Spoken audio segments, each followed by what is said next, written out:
आज दीदी की पुण्यतिथि, आप और हम श्रद्धांजलि अर्पित करने को एकत्रित हैं।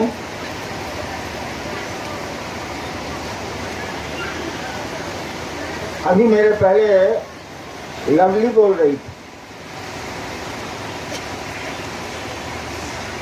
एक बार उसकी कहानी है कि वो सलीम चिश्ती के दरबार में गई। तो मेरा भी कुछ ऐसा ही स्वभाव है, मैं मंदिरों और ऐसी जगहों पे भीतर नहीं जाता। दोष हम ही लोगों का है, खुदा तो मेहरबान है। ये नहीं जा रही थी, लोगों ने बहुत जिद किया अंदर चलने को, बोले कि मरे हुए आदमी के यहाँ हम जाके क्या करेंगे। लवली ने कहा, ठीक मेरे पहले जो बोल रही थी अनुनीता, कहा कि मरे हुए आदमी के पास हम जाके क्या करेंगे, हम नहीं जाए। ये बॉडीगार्ड भी था इनके साथ, दो वर्दी में था। कहा कि दीदी चलिए ना, दीदी चलिए ना। इनके डॉक्टर साहब भी थे, उन्होंने भी रिक्वेस्ट किया, नहीं तैयार हुई कि ना हम नहीं जाए। अंत में किसी तरह मानी और गई, लेकिन सेजदा नहीं किया। लौटने लगी तो एक आवाज कान में आई, आज भी वो बोलती है तो उसके रोए खड़े हो जाते हैं। एक आवाज आई, साधु मरते नहीं हैं। इसके कान में किसी ने स्पष्ट कहा, भीतर ही मजार के भीतर, साधु मरते नहीं हैं। ये हमारी संस्कृति भी है, हमारी सभ्यता भी है। आदमी मरता है तो स्वर्गीय लिखा जाता है, लेकिन नहीं लिखते आप कि स्वर्गीय महाबुद्ध, स्वर्गीय महावीर, स्वर्गीय राम, स्वर्गीय कृष्ण, हम लोग नहीं लिखते हैं। किसी साधु के पहले स्वर्गीय नहीं लगता है, आदमी के नाम के पहले लगता है, अंग्रेजी में लेट लगता है, लेकिन साधु के नाम के पहले स्वर्गीय नहीं लगता। और सलीम चिश्ती साहब ने खुद कहा लवली को, साधु मरते नहीं हैं। हमारी आती दीदी भी मरी नहीं है, तो जिंदा। शरीर का क्या है, आज है कल ना होगा, तो जिंदा है। सच्ची श्रद्धांजलि तो वही होगी जो उन्होंने करना चाहा था।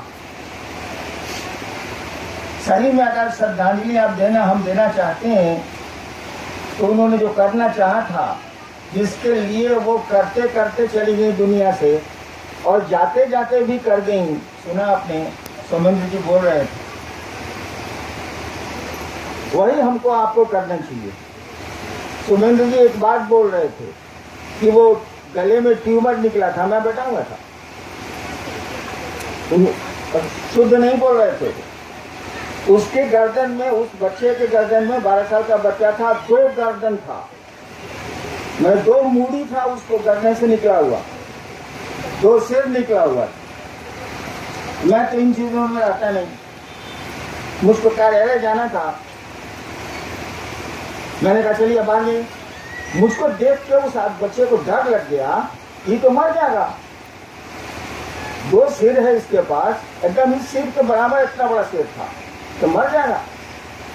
हमने चले बात चली, ले बात। लेकिन मुझको सचिवालय जाना था, ऑफिस जाना था, मैं गाड़ी में बैठा और चला गया। वो आदमी गया नहीं, हमारे जाने के बाद वो नीलम के पास फिर बैठा। तो उनकी आदत थी कि सुनती थी, मेरी ऐसी क्यों आदत है वो भी मैं बता दे रहा हूं। उन्होंने कुछ कहा और 6 महीने के बाद वो आदमी फिर आया। मैं भी था उस समय, सचिवालय से लौट गया। तो नीलम ने पूछा कि आपका बच्चा कैसा है, क्योंकि बॉम्बे और कलकत्ता और दिल्ली से लौट चुका। उसने कहा क्या बगल में है। हमने देखा उस बच्चे को तो मैं आश्चर्यचकित रह गया, कुछ था ही नहीं, एकदम नॉर्मल, ऐसे जैसे हम लोगों का वैसा था वो। उसका बाप लेके आया था। ये 84 की घटना है, 1984 की। आज 2016 है ना, कितने साल बीत गए, 22 साल बीत गए। उस बच्चे को देख के मैं डर गया था, मुझको डर लग गया था, जबकि मैं लाशों से खेलता रहा हूँ, नौकरी में भी मैं स्टेट रहा हूँ, लाशों से पाला पड़ा है। मैं डर गया था कि तो मर जाएगा जब। और आज 22 साल बीत गए, उस आदमी को मैंने फिर कभी नहीं देखा, उसके बाप को फिर कभी नहीं देखा। और इसीलिए मेरी आदत नहीं है कि आप कष्ट में हैं तो मैं उसको सुनूं, मैं नहीं पसंद करता, क्योंकि हम आप तो एहसान भूल जाते हैं। हम आप तो दूसरों के के द्वारा किया गया भला भूल जाते हैं, इसलिए मेरा मन नहीं करता। लेकिन दीदी उल्टी थी, दूसरों की बीमारियां खोद लेती थी, और वो जब ठीक हो जाता तो फिर वो कहाँ जाता था कोई ठिकाना नहीं है। रांची में एक आदमी है, वो बच्चे की लाश लेके आया था हम लोगों के पास, रांची में रहता, लाश लेके आया, लगभग बच्चा मरा हुआ था। उन्होंने कुछ कहा और बच्चा चला गया, फर्स्ट क्लास है, बहुत अच्छा है। उस घटना के आज 30 साल से ज्यादा गुजर गए, वो आदमी फिर नहीं मिला मुझसे। 10 दिन पहले रांची पर ये इस डेरे में कटहल मोड़ में वो आया था, पहचान लिया मैं।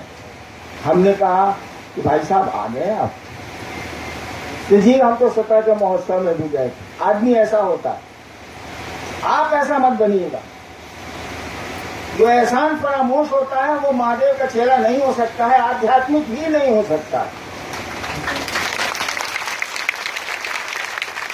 हमको आपको चाहिए कि कोई एक गिलास पानी पिलाए तो इसको याद रखें हम आप।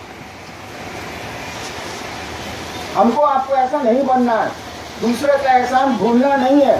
दूसरे ने जो आपके लिए हमारे लिए किया है उसको भूलते वो लोग हैं जो इंसान नहीं होते। और मेरा मानना है कि शिव इसको पसंद नहीं करते। सुना आपने जो कह ही रहे थे कि वो तो विष पीता है, अमृत दूसरों के लिए छोड़ देता। तो दीदी को सही श्रद्धांजलि तो यही होगी कि जो उन्होंने करना चाहा था, करना चाहती हैं वो हम सब मनोयोग से, मन से करें उसको, और दुनिया में शिव शिष्यता का परचम आगे बढ़ाएं, लहराएं।